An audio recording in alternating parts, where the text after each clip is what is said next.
आप सभी दर्शकों को मेरी तरफ से हाथ जोड़ के राम राम। अनोखा चैनल पर आप सभी का स्वागत है। पिछली वीडियो में जैसे कि मैंने अपनी बीए तक की पढ़ाई के बारे में बताया था, उससे आगे का मैं कुछ थोड़ा बताती हूँ।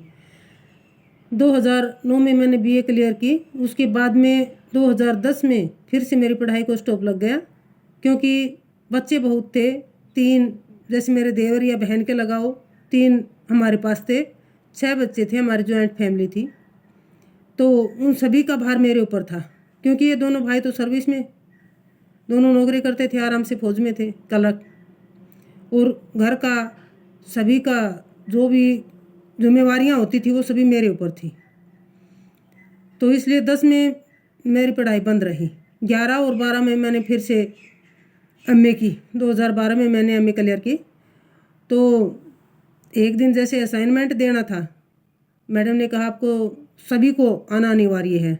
हम सभी लड़कियां वहाँ उपस्थित हो गई क्लास में। तो मैडम आई, मैडम ने थोड़ा पढ़ाने का वो किया और एक क्वेश्चन मैडम ने पूछ लिया। बोली तब तक मैं थोड़ा आपको बता देती हूँ, बाद में असाइनमेंट जमा करवा देना, मैडम आ जाएंगी। मैडम ने पूछा भारत भारती किसने लिखा। अनायास ही मेरे मुंह से निकल गया कि भारतेंदु हरिश्चंद्र ने लिखा। मैडम ने लड़कियों की तरफ देखा, अरे आप क्या करोगे, क्योंकि मैडम मेरी उम्र की थी, मुझे बोलती भी क्या। लेकिन मुझे इस बात में कोई शर्म महसूस नहीं होती थी। मुझे अपने आप पर गर्व था। मैं ये सोचती थी कि कोई लड़की मुझे देख के हौसला बढ़ाए, आगे आए, कि इस उम्र में पढ़ने की अगर मैं हिम्मत करती हूँ तो मुझे देख के किसी लड़की के दिल में तो आएगा ना। तो उसके बाद में हमने असाइनमेंट जमा करवाए। ज्यों ही पेपर सेकेंड ईयर के चल रहे थे, 5वां पेपर मेरा था लास्ट कबीर ग्रंथावली से। तो उसका जैसे ही आधा घंटा 1.5 घंटा, आधा टाइम निकल चुका था, 1.5 घंटा पूरा हो गया था, 1.5 घंटा बाकी था। अचानक से मेरे देवरानी कॉलेज पहुंचती है और जगदीश बाबू जी से बातें करके वो सब कुछ क्लियर वहाँ कर लेती हैं। और जो ही जिस कमरे में मैं थी तो आके गेट पे मेरे को बोला, मैडम अनोखी को जाना होगा।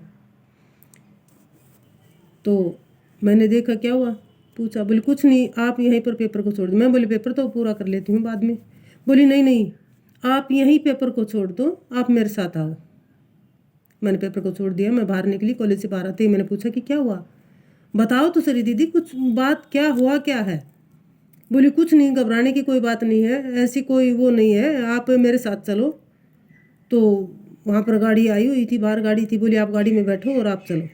मैं बोली आप एक बार बता दो प्लीज़, जो भी है, क्या हुआ है, क्या बात है, क्या नहीं है, मैं घबराऊंगी नहीं, आप बता दो। तो बोली जैसे मेरा भाई था, उसमें मेरी माँ थी और एक हमारी गुड़िया थी, जैसे मेरी छोटी वाली सिस्टर की, वो नानी के पास गई हुई थी। और उसमें एक भतीजी थी, और बड़ी भतीजी जो अग्रवा में थी मेरी एक, वो एमबीबीएस कर रही थी, वो उससे मिलने के लिए जा रहे थे। तो हिसार मोड़ पर मैयड़ के पास भाई की कार एक्सीडेंट हो जाती है और वो सभी घायल अवस्था में थे। भाई का तो पैर भी टूट गया था, माँ की ये जबड़ी टूट गई थी, और जो हमारी गुड़िया थी वो सेफ थी। भतीजी थी, उसको भी मतलब पूरा कांच लगा था चेहरे पे। उसके बाद में वो गुड़िया जो थी हमारे वाली, वो खिड़की से बाहर निकली।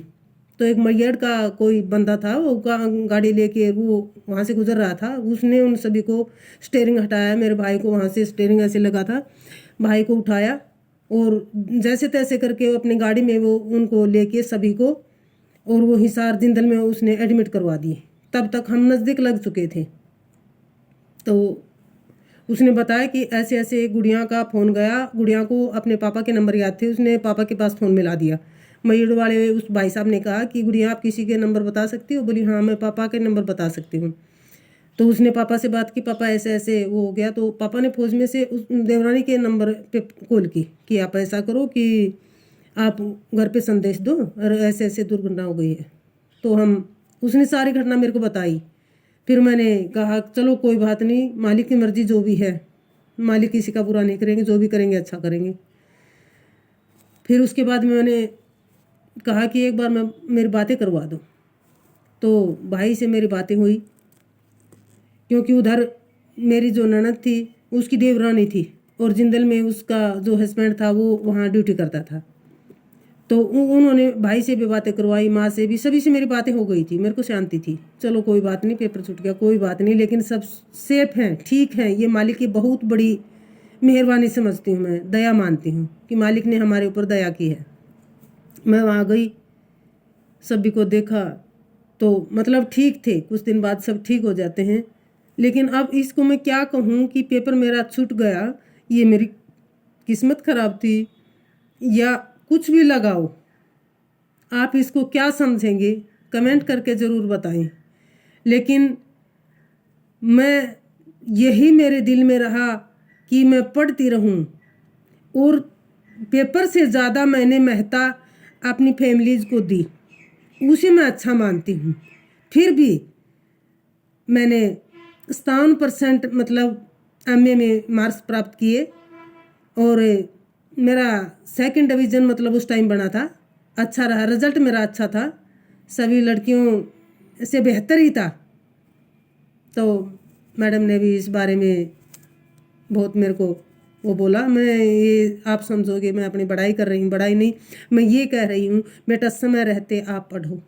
बेटियों से भी और सभी बेटों से भी मैं हाथ जोड़ के प्रार्थना करती हूँ कि समय को बेकार न गंवाएं और पढ़ें और आगे बढ़ें, और अपने जो मंजिल को आप पाना चाहते हैं किसी भी हालत में आप पा सकते हैं। क्योंकि अगर हमारे अंदर हौसला और हिम्मत होगी तो हम अपने मुकाम पर जरूर पहुंचेंगे, इसमें कोई दो राय नहीं है। आप सभी का तहे दिल से धन्यवाद। जय हिंद, जय भारत।